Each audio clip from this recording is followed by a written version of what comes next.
Is the nursing home really my only option now, Jongshim? A few years ago, my dear friend Soon Young clutched my hands and wept as she whispered those words. Her husband had passed away, and her only son was living far away in America. As loneliness crept in and her health began to falter, fear took hold of her heart. If I go to a nursing home, that will be the end, won't it? That desperate voice still echoes in my ears. Greetings to all of you who are searching for new hope at the twilight of life, and to those who wish to prepare for that time with wisdom and grace. I am Oh Jongshim, 83 years old, having walked through many of life's trials and tribulations. As someone who deeply understands your hearts, today I wish to share the wisdom I've gathered, not through books or theories, but through life itself. Are you perhaps lying awake at night, haunted by the same question, where should I live and how should I live when I grow old and find myself alone? The thought of becoming a burden to my children feels more painful than death itself. But if not a nursing home, then what options do I have? Perhaps some of you may think, oh, grandmother, that's still far away. In today's world, as long as you have money, everything can be solved, can't it? And yes, such conversations about aging may feel distant, even depressing. When today's struggles already weigh heavy, who wants to worry about an uncertain future? But my story today is not someone else's story. It's our story, your story, and the story of your loved ones. It may be the story of tomorrow. If you choose to turn away from this truth, you may one day find yourself lying alone on a cold nursing home bed, staring out the window, regretting the days gone by, surviving each remaining moment in bitter solitude and despair. I do not say this to frighten you. It is simply the stark reality I've witnessed through countless lives around me over the decades. And yet, at this very moment, I dare to promise you that what I am about to share may become the turning point that transforms your fears and hopelessness into hope and excitement. Today, on this channel, Youth Again, I will finally reveal a surprising and deeply practical secret, a way to build a retirement that needs no nursing home, no caregivers, no constant worries about burdening your children, while saving millions of one each year, growing healthier, happier, and living with dignity. Remember, in the era of living past 100, youth is not a number, it is health. And that vibrant health begins anew today with your courageous choice. I too once lost my husband and was suddenly left to face deep sorrow alone. At the time, I was well past 70. For several months, it felt as though my entire world had collapsed. To live alone in a large, empty house, that suffocating emptiness, is something only those who have lived it can truly understand. I feared the coming of night, and each morning, waking up to the reality of being alone made my heart sink. When we are left alone in old age, the first and most pressing question arises. What do I truly want? How do I wish to live the rest of my life? The journey to redesigning retirement must begin by answering this question with honesty. At first, like many others, I thought of moving in with my child. My only daughter said, "Mom, why don't you come live with us? We worry so much about you living alone." Sincerely, I accepted. I thought, yes, that might be good. I can watch my grandchildren grow and enjoy their laughter, and I won't feel lonely. But reality turned out quite differently. Though my daughter's home was warm, it could never truly become my home. Even with family, they have their own rhythms, their own pace. I woke early, wishing to listen to the radio, but had to lower the volume so as not to disturb my sleeping grandchildren. I wanted to sleep early, but their late-night activities kept the house lively into the night. Ironically, family gatherings during holidays made me feel even more invisible, like a transparent figure sitting in the middle of cheerful conversations that no longer included me.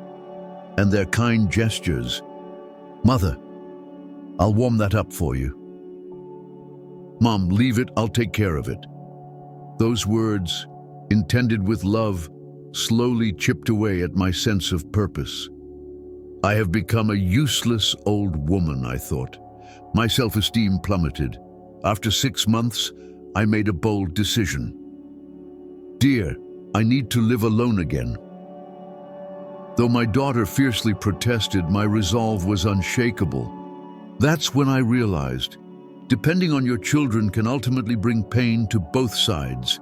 Next, I considered hiring a caregiver. But the cost of round-the-clock care was simply overwhelming, more than 4 million each month. And even among friends who managed to hire caregivers, they spoke of constant difficulties, the high costs, the challenge of finding someone compatible, and the emotional strain of adjusting to new caregivers over and over again. The final option remaining was a nursing home. With 1.5 to 2 million per month, I could meet the basic needs, or so they said.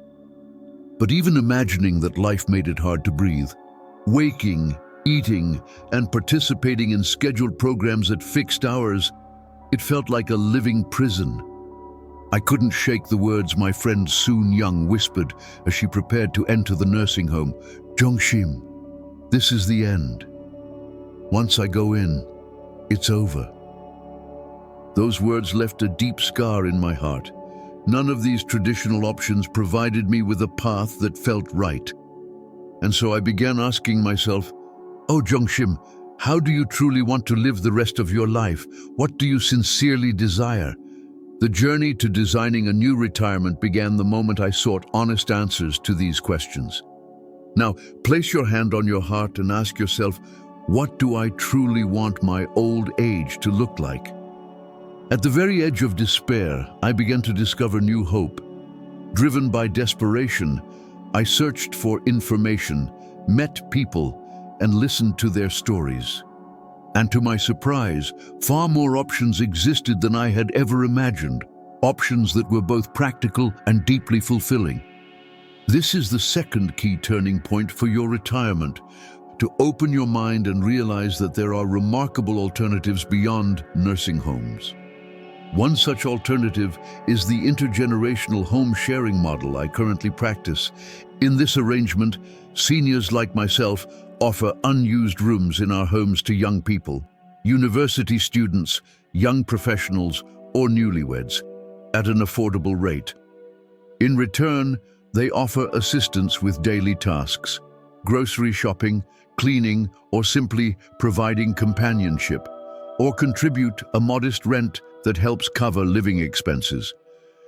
It is a beautiful system of mutual care where both sides gain strength and joy. Shall I share the story of Park Mak-rai, a 78-year-old living in Yangpyeong, Gyeonggi Province? She once lived alone in a spacious house, tormented by the loneliness that swept in each night, haunted by fears over her health. Then, she stumbled upon a local newspaper ad seeking seniors willing to share their homes with university students in exchange for help with daily life. At first, she was skeptical. Why would young people want to live with an old woman like me?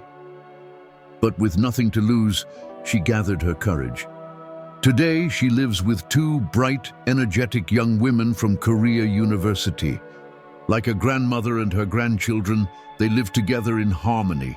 The students enjoy safe and affordable housing, while Mrs. Park blossoms in their youthful energy, filling her days with laughter instead of loneliness. They shop together, cook together, share stories, and have become a family stronger than blood. Her financial burden has eased, her days are vibrant, and most importantly, she has found new companions to share her heart with. Seeing her radiant smile moved me deeply. Another inspiring option is the senior cooperative living community. In these communities, seniors of similar age and interests come together to purchase or rent shared housing. While respecting each other's privacy, they support one another with meals, hobbies, and health management, creating a wise balance of independence and connection. Not long ago, 82-year-old Mr. Choi Jong-soo shared his moving story of rediscovering the golden years of his life through such a community. After losing his spouse and watching his children move far away, he was consumed by severe loneliness and depression, barely stepping outside his home. Reluctantly, at his children's insistence, he joined a local senior cooperative community. At first, living with strangers felt awkward and uncomfortable, but soon he formed deep friendships with people who shared his struggles and hopes. Now, they cultivate a community garden each morning, and in the afternoons they share their talents, calligraphy classes, table tennis, smartphone tutorials, living with more passion and vitality than many young people. "This is truly the golden age of my life," he said with profound emotion. His words resonated deeply, offering hope to us all. There are many more possibilities, far more than we often imagine. Local senior welfare programs, daytime care services, or creating mutual care circles with like-minded neighbors, checking on one another, and offering small acts of help as a community. The key is to break free from outdated ideas that limit us to nursing homes or our children's homes, and to actively seek information, embrace new possibilities, and maintain an open heart for new beginnings. Now, allow me to share with you the third and final key to successfully designing your retirement. The courage to take that first step, to actively create a life of happiness that fits you. Once you've discovered these new possibilities, how do you turn them into reality? Here, careful preparation, wise planning, and bold action become essential. If you, like myself or Mrs. Park Mak-rai, are considering intergenerational home sharing, your top priority must be finding a trustworthy housemate. But this is not merely about saving rent or receiving one-sided help. It's about mutual respect, heartfelt connection, and a genuine desire to share both joys and hardships. Seek introductions from trusted acquaintances or work through reputable organizations such as municipal housing welfare centers, senior welfare centers, or university student counseling offices. These institutions can help ensure that you meet individuals with verified backgrounds and sound character. This is one of my personal secrets to success. Before moving in together, draft a detailed living agreement, a sort of life contract, clearly outlining expectations. Who prepares the meals? How will living expenses be divided? Who handles household chores? How will personal privacy be protected? What emergency protocols will be in place? Even seemingly minor details should be discussed and documented. This simple document is the best safeguard against future misunderstandings or conflicts. If necessary, involve your children or legal professionals to create a fair and balanced agreement. This too is a part of my secret formula. Additionally, don't expect perfection from the start. Instead, consider a trial period of 1 to 3 months, a time to gradually get to know each other, to observe living habits, personalities, values, and health conditions. During this period, you can wisely evaluate whether a long-term partnership will bring happiness to both parties. If serious issues or irreconcilable differences arise, you can gently part ways before causing one another undue pain. Above all, continuous open communication and heartfelt efforts to understand each other are absolutely essential. No matter how compatible two people seem at first, life together will always bring unforeseen challenges. When those moments come, do not suffer in silence. Speak honestly, yet respectfully. Share your concerns and seek mutual solutions with maturity and compassion. For example, in my home, we hold a family meeting every Sunday evening. We gather to reflect on the week, openly share any requests or areas needing improvement, all in a warm, relaxed atmosphere. These meetings have helped strengthen and deepen our bond. If, like Mr. Choi Jong-soo, you're considering a senior cooperative living community, begin by researching what programs your local government or community offers. Contact municipal welfare departments, housing authorities, senior centers, or non-profit organizations. You may be surprised at how much support and information is available. Whenever possible, meet directly with individuals already living in these communities. Listen to their personal experiences, carefully weigh the advantages and drawbacks, and thoughtfully consider whether this lifestyle truly fits you. Many often ask, when should I seek expert guidance? Whenever you're making major decisions, such as exploring new living arrangements or drafting shared living agreements, do not try to navigate these complexities alone. Always consult with your children, and when needed, turn to experienced housing specialists, legal experts, or social workers. They will help ensure that you don't overlook crucial legal, administrative, or emotional considerations, protecting you from potential risks or disadvantages. These professionals can serve as your steadfast allies. My dear seniors, and all of you watching across the country, perhaps today's story feels unfamiliar or even stirs a quiet hesitation within you. Can I really do this? But one truth remains clear. Our retirement years are no longer a time to passively follow a predetermined path. We have the right, no, the responsibility, to design our own lives, to live with dignity, pride, and happiness until our final breath. Take, for example, Kim Jong-suk from Yangpyeong, Gyeonggi Province. Through intergenerational home sharing, she rediscovered her lifelong passion for calligraphy and found joy in each stroke of her brush. Or Park Cheol-min from Haeundae, Busan, who rekindled deep affection with his beloved wife through warm neighborhood bonds and mutual care, experiencing a second honeymoon in their golden years.